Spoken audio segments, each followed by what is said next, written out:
Hello and welcome back to the channel for the second of the Christmas specials this year. We've got a Anytone mobile radio in for testing today. This I ordered from AliExpress just a couple of weeks ago. It didn't take very long to come at all. It's got a fairly badly translated manual there, but you probably shouldn't need the manual for this radio. It's fairly easy to use, as you'll see as we go along in the review here. It's a nice decent size. It's basically a heatsink wrapped around a radio, as you can see there. In operation, it does run fairly warm when running on the 25 watt scale. Comes with a programming lead and fairly decent length power cable there, and a very nice quality microphone. I have to say I was very impressed with how this microphone feels. Of course, that's the bit you've always got in your hand with a mobile radio, so it has to feel good, and it really does. This comes with a standard RJ45 type connector. The front face of this radio isn't removable, so you'll have to put this radio in a spot where you can use it, and not obviously you won't be able to break the front off the radio to say put the bass under your seat and the front by your steering wheel or whatever. So bear that in mind before you look at getting this for mobile use in the car. The speaker on this actually sounds really nice, not too tinny. It feels really well made, and the plastics and the metals feels nice and solid. We've got a peel off here. The screen isn't too badly scratched, unlike some Chinese radios. When you peel the screen protector off, you wonder why they bothered putting it on. There's programming buttons on the side of this, which I'll show you how they work a little bit later on in the video. But it's a very basic radio.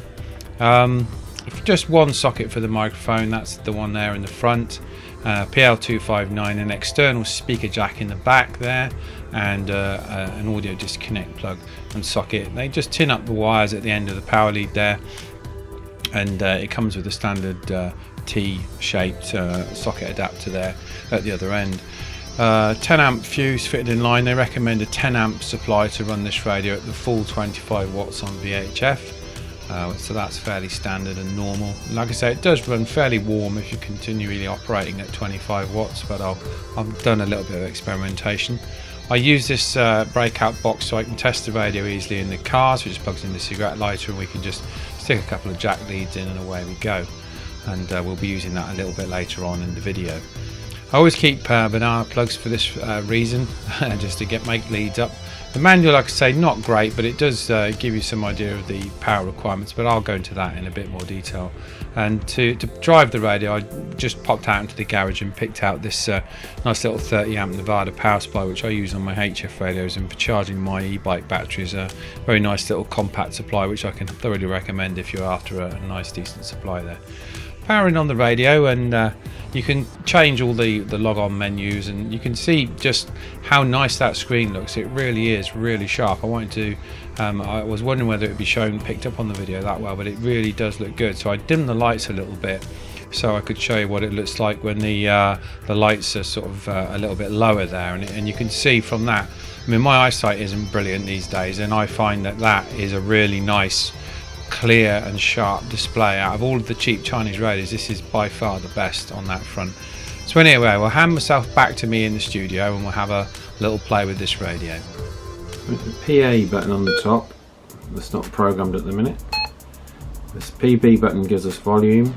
The PC button is power, mid, high and low, and then the PD button is RCDT on or off. Okay. So you can obviously program these buttons, but we're just going to get this set up, and I'll get out and do the range test on this, and we're going to go out to a couple of locations. So we'll just get a couple of basic test frequencies set up on this and take it out. Switching VFOs is as simple as pressing the A and B button as shown there. We have a 2 meter VFO and the main one. I'm just going to try and program in a couple of test frequencies on here for now.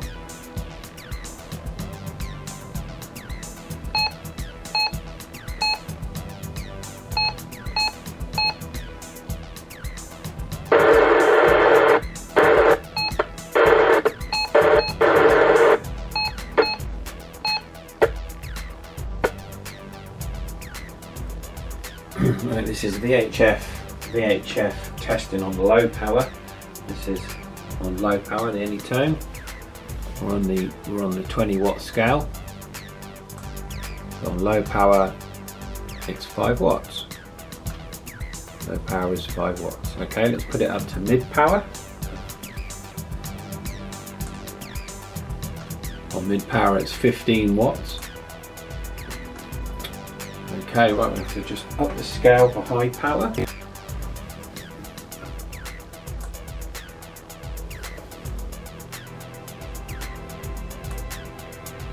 Yeah, 25 watts.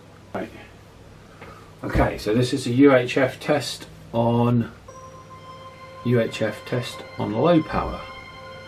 We'll put it back down to the 20 watt scale. Okay, that's on 20 watts. So stick it down to the 5 watt scale. Or definition. So on the 5 watt scale, now the lower scale. Okay, so low power is just under 2 watts. Okay, that's to be expected. Let's change the power to mid. Okay, so we're on mid power now. We'll still keep it on the 5 watts, see if it goes off the scale. Oh yeah, it does, so let's pop it up to 20. Right, we're on the 20 watt scale, UHF now. Okay, that looks like 7 watts. G7LNK testing.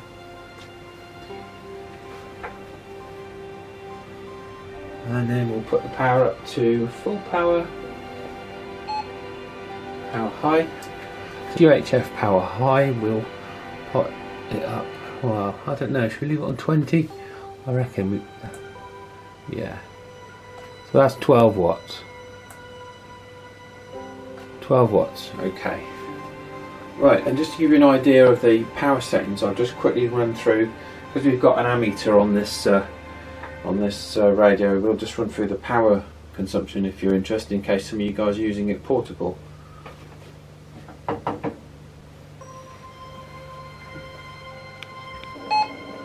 Okay, this is UHF power on low, so you can see the standby current, just a few milliamps there. So we'll try low power test. That's about 4 amps, just under 4 amps on low, and switch it to mid power. Let's try a mid power. Okay, I'd say that's 6 amps on mid power, and let's go for high power. High power test. This is UHF. Okay, so that's about 8 amps. Just under 8 amps. Okay. Don't know how accurate this meter is, but it's fairly close. Right, this is the low power test on VHF then. Current consumption. Okay, so that's about 2 amps, I'd say. Maybe 3. Let's put the power up to mid-range VHF power. Okay, so that's 4 amps. Okay, and then we'll try high power. This is high power VHF. 5 amps. Yeah, and this, I think it's probably about 6 amps. So you can see it uses less power. It uses less current on the VHF mode. It uses much more on the UHF. So that's interesting, and probably to be expected as well.